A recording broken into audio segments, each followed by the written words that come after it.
Welcome guys, आपका फिर स्वागत है एक नई क्लास के साथ। और जिसमें आज हम बात करने वाले हैं मसालों से संबंधित कुछ इंपॉर्टेंट क्वेश्चंस को। अब इन क्वेश्चन से आपको ये अंदाज़ा ज़रूर लग जाएगा कि आपको जितनी भी जो मसाले वाली सब्जियां हैं वो उनको कैसे पढ़ना चाहिए या फिर उनसे कैसे क्वेश्चन पुटअप हो सकते हैं एग्जाम में। और यहाँ पर याद रखिए, जितने भी क्वेश्चंस आपको पूछे गए हैं वो सभी ले गए हैं, मतलब सभी क्वेश्चंस है ओल्ड पेपर में आपको पूछे जा चुके हैं, इसलिए सभी क्वेश्चंस को आप नोट डाउन भी कर सकते हो। ठीक है, तो चलिए क्लास को स्टार्ट करते हैं। इससे पहले अगर आपने चैनल को सब्सक्राइब नहीं किया है और ऐसे एग्रीकल्चर रिलेटेड डेली वीडियोस पाना चाहते हो तो जल्दी से चैनल को सब्सक्राइब कीजिए और पास के बेल आइकन को ज़रूर प्रेस कर दें ताकि आने वाली सभी वीडियोस नोट के साथ साथ आपको मिलते रहे। ठीक है, तो चलिए क्लास को स्टार्ट करते हैं। तो आज का जो हमारा फर्स्ट क्वेश्चन है उसमें आपको पूछा गया है मेथी का वैज्ञानिक नाम। ठीक है, सभी ऑप्शंस एक बार देखेंगे, उसके बाद में हम राइट आंसर जानेंगे कि medica sativa, avena sativa, trigonella foenum, eruca sativa. अब यहाँ पर आप देख सकते हो, याद रखिएगा पूछा क्या गया है मेथी का, तो मेथी का याद रखिएगा इसका राइट आंसर क्या हो जाएगा, ट्राइगोनेला फोइनम। क्यों, अब इन सभी के बारे में भी जान लेते हैं। जैसे कि मेडिको सेटाइवा, तो मेडिका सेटाइवा होता है रेंजका का होता है। ठीक है, एविना सेटाइवा का अगर हम बात करते हैं तो ये होता है जई का होता है। और इरुका सेटाइवा की अगर हम बात करते हैं तो ये तारामीरा का होता है। ठीक है, किसका होता है, तारामीरा का होता है। सब याद हो गए। मेडिका सेटाइवा होता है रेंजका का, एविना सेटाइवा होता है जई का, इरुका सेटाइवा होता है तारामीरा का, और ट्राइगोनेला फोइनम होता है मेथी का। इसलिए राइट आंसर क्या है, सी ऑप्शन। चलिए नेक्स्ट क्वेश्चन के यहाँ पर बात करेंगे कि मेथी का सर्वाधिक उत्पादन किस प्रदेश में होता है, मध्य प्रदेश, केरल, राजस्थान या फिर गुजरात। तो यहाँ पर याद रखिए, अगर हम बात करते हैं मेथी, तो मेथी सबसे ज़्यादा उत्पादन कहाँ पर लिया जाता है, इसका राजस्थान में ही लिया जाता है। इसलिए राइट आंसर भी क्या हो जाएगा, सी ऑप्शन इसका राइट आंसर हो जाएगा। नेक्स्ट क्वेश्चन के यहाँ पर बात करते हैं, ये क्वेश्चन हम ऑलरेडी कवर कर चुके हैं, तो आई थिंक आप सभी को पता होगा अगर आप रेगुलर क्लास लेते होंगे तो, कि निम्न में से कौन सी फसल बीजीय मसालों के अंतर्गत नहीं आती है। पहले ऑप्शन देखेंगे कि जीरा, सौंफ, मेथी या फिर मिर्च। तो जल्दी से बताएंगे कि मसाले वाली जितनी भी जो सब्जियां हैं उनके अंतर्गत किसको नहीं रखा जाता है। ऑप्शंस आपके सामने है, जीरा, सौंफ, मेथी, मिर्च। तो यहाँ पर याद रखिएगा जो फोर्थ ऑप्शन आपको दे रखा है, जो मिर्च है, याद रखिएगा बीजीय मसालों के अंतर्गत नहीं आती है। बीजीय मसालों के अंतर्गत कौन सी सब्जी नहीं आती है, मिर्च को नहीं आती है। मिर्च को मसालों के अंतर्गत नहीं रखा गया है। ठीक है, इसलिए राइट आंसर क्या हो जाएगा, डी ऑप्शन। चलिए नेक्स्ट क्वेश्चन के यहाँ पर बात करेंगे कि उकठा रोग निम्नलिखित में से किसके द्वारा होता है। जो विल्ट होता है, ठीक है, जिसकी अगर हम बात करते हैं स्पीसीज, तो फ्यूजेरियम स्पीसीज कौन सी होती है, फ्यूजेरियम स्पीसीज। तो अब आसानी से आप बता दो कि फ्यूजेरियम होता क्या है, कोई कवक होता है, कोई विषाणु होता है, कोई जीवाणु होता है, या फिर किस प्रकार का होता है।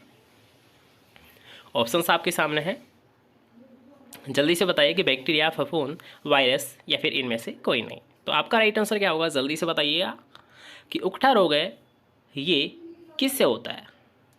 तो यहाँ पर ज़्यादा टाइम नहीं लेंगे, काफ़ी कॉमन सा क्वेश्चन है, सभी ने अक्सर बता दिया होगा कि ये होता है, याद रखिएगा, फफूंद जनित, मतलब फफूंद के द्वारा होता है। किसके द्वारा होता है, फफूंद के द्वारा होता है। नेक्स्ट क्वेश्चन यहाँ पर बात करेंगे कि प्रति हेक्टेयर बुआई हेतु जीरे की बीज दर कितनी होती है। किसके बारे में पूछा गया है, जीरे के बारे में आपसे पूछा गया है। तो यहाँ पर ज़्यादा टाइम हम वेस्ट नहीं करेंगे कि जीरे की बीज दर आपको बतानी है। ये क्वेश्चन आपको पूछा जा चुका है सुपरवाइजर और डब्ल्यूओ में, तो काफ़ी इंपॉर्टेंट क्वेश्चन है। तो जल्दी से बताइए कि 7 से 10 kg, 12 से 15 kg, 17 से 20 kg या 21 से 23 kg जीरे की सीड रेट पर हेक्टेयर कितनी होती है। तो यहाँ पर याद रखिए, अगर हम बात करते हैं जीरा, तो जीरा की होती है 12 से 15 kg पर हेक्टेयर। इसके अलावा अगर हम बात करते हैं, याद रखिएगा, धनिया, तो आप इन तीनों को सीक्वेंस में याद रखना। ठीक है, यहाँ पर मैं आपको बता देता हूँ, एक तो आपको जीरा याद रखना है, एक आपको धनिया याद रखना है और एक मेथी याद रखना है। जीरा, धनिया और मेथी, इन तीनों को आपको एक सीक्वेंस में याद करना है। ठीक है, अब आप कैसे याद रखोगे कि जीरा के अगर आपको कभी भी पूछे तो आप क्या बताओगे, 12 से 15 kg पर हेक्टेयर, 12 से 15 kg पर हेक्टेयर। इसके बाद में धनिया, तो धनिया की होती है 15 से 20 kg पर हेक्टेयर। मेथी के अगर आपको पूछेगा तो आपको क्या याद रखना है, 20 से 25 kg पर हेक्टेयर। मतलब सीक्वेंस आपको याद रखनी है कि जीरा, धनिया और मेथी, जीरा, धनिया और मेथी। बस आपको याद हो जाएगा कि जीरा की होती है 12 से 15, धनिया की होती है 15 से 20, मेथी की होती है 20 से 25 kg पर हेक्टेयर। ठीक है, तीनों की आपको आसानी से याद हो जाएगी। इसके साथ साथ अगर फैमिली की अगर हम बात करेंगे तो जीरा और धनिया अम्बेली फेरी के होते हैं, लेकिन मेथी की अगर हम बात करेंगे तो मेथी एक लेग्युमिनेसी फसल की होती है। ठीक है, चलिए नेक्स्ट क्वेश्चन की यहाँ पर बात करेंगे, जिसमें आपको पूछा गया कि सौंफ की फसल में पोटास की कितनी मात्रा डाली जाती है। एग्रीकल्चर सुपरवाइजर में पूछा जा चुका है, तो जल्दी से बताएंगे पोटेशियम की मात्रा कितनी डाली जाती है सौंफ की फसल में। 0 kg, 20 kg, 40 kg, 60 kg। क्या लगता है आपको राइट आंसर क्या होगा यहाँ पर? तो यहाँ पर याद रखिए, अगर हम बात करते हैं सौंफ की फसल के लिए पोटेशियम की आवश्यकता, तो इसे बिल्कुल भी नहीं दी जाती है, इसको कोई आवश्यकता नहीं होती है पोटेशियम की, इसलिए इसका राइट आंसर भी क्या हो जाएगा? A option. ठीक है, मतलब इसमें पोटेशियम डालने की ज़रूरत नहीं होती है। ऐसे क्वेश्चंस अक्सर आपको एग्जाम में पूछे जाते हैं जो कि डाउटफुल होते हैं, तो ऐसे क्वेश्चंस को थोड़ा सा ध्यान से पढ़ा करो। ठीक है, तो यहाँ पर याद रखिएगा सौंफ के लिए पोटेशियम की आवश्यकता नहीं होती है। राजेंद्र क्रांति किसकी किस्म है? मेथी की होती है, सौंफ की होती है, जीरा की होती है, धनिया की होती है। सुपरवाइजर में क्वेश्चन पूछा जा चुका है, तो काफ़ी अच्छा क्वेश्चन है ये भी। तो यहाँ पर याद रखिए, अगर हम बात करते हैं राजेंद्र क्रांति, तो राजेंद्र क्रांति होती है, याद रखिएगा फेनुग्रीक, मतलब मेथी की वेराइटी होती है। ओके, लेकिन यहाँ पर अगर मैं बात करता हूँ राजेंद्र स्वाति, तो राजेंद्र स्वाति किसकी होती है? आज का आपका यही क्वेश्चन है, तो जितने भी यहाँ पर स्टूडेंट देख रहे हैं इस क्वेश्चन को, तो जल्दी से इसका राइट आंसर आपको बताना है कि राजेंद्र स्वाति है ये किसकी वेराइटी होती है। ठीक है, कमेंट सेक्शन में आप बता सकते हो अगर आपको आता है, अदरवाइज आप पूछ भी सकते हो, कमेंट सेक्शन आपके सामने है। ठीक है, अगर आपको नहीं आएगा तो कोई दिक्कत नहीं है, हम नेक्स्ट क्लास में इसका सोल्यूशन ले लेंगे, लेकिन अगर आपको आता है तो आप कमेंट सेक्शन में ज़रूर बताओगे। ठीक है, तो जल्दी से बताई दीजिए राजेंद्र स्वाति है जो किसकी वेराइटी है। जब तक हम नेक्स्ट क्वेश्चन को यहाँ पर सोल्व कर लेते हैं कि धनिया की फसल में नाइट्रोजन की प्रति हेक्टेयर मात्रा कितनी दी जाती है, मतलब नाइट्रोजन की इसको कितनी आवश्यकता होती है? 10 kg, 30 kg, 50 kg या 70 kg। ऑप्शंस आपके सामने हैं। तो यहाँ पर याद रखिए, अगर हम बात करते हैं धनिया की फसल के लिए, धनिया को इंग्लिश में बोलते हैं कोरिएंडर। ठीक है, तो कोरिएंडर की अगर हम बात कर देंगे नाइट्रोजन की, तो इसे 30 kg पर हेक्टेयर की आवश्यकता होती है।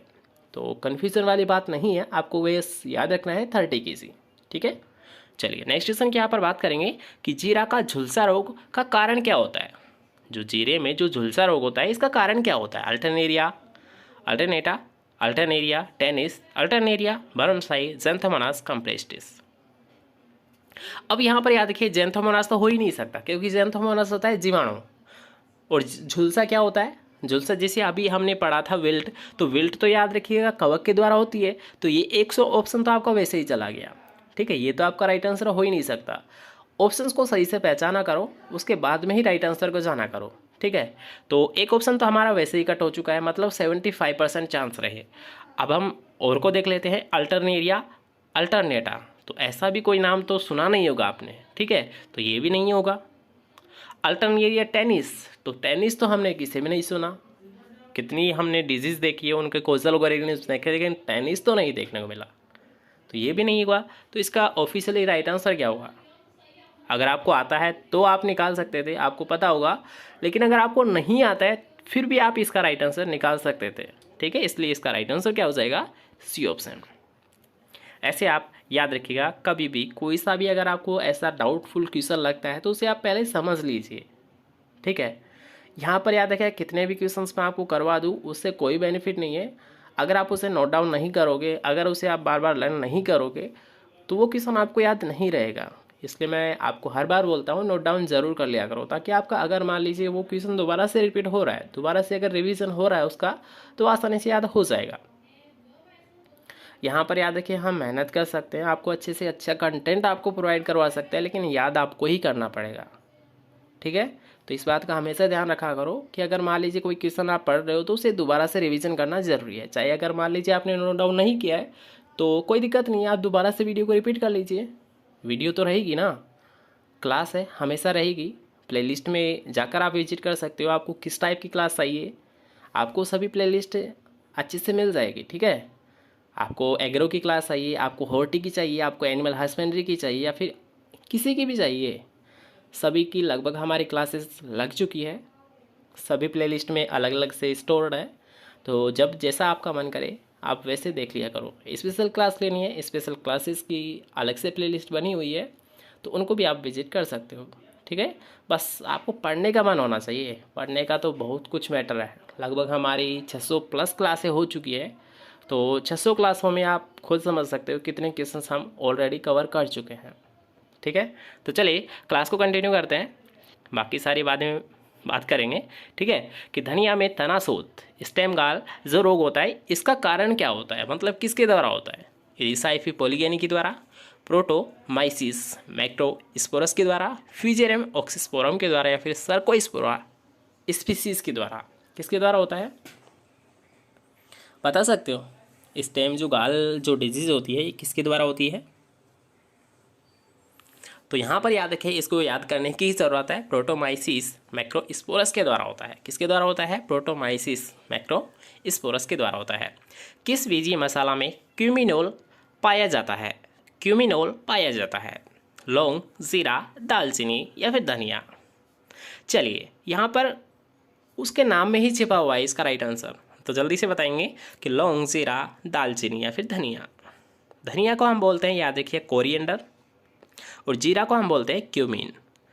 तो यहाँ पर इसके नाम में ही छिपा हुआ है इसका राइट आंसर, मतलब क्यूमीन में क्यूमिनोल पाया जाता है। क्यूमीन में क्यूमिनोल पाया जाता है, बस इतना सा याद रखना था। तो इसका राइट आंसर क्या हो जाएगा, जीरा, ठीक है। बस ऐसे हमेशा याद रखिएगा, दिमाग से क्वेश्चंस किया करो, कुछ क्वेश्चंस का आसानी से राइट आंसर मिल जाता है, ठीक है।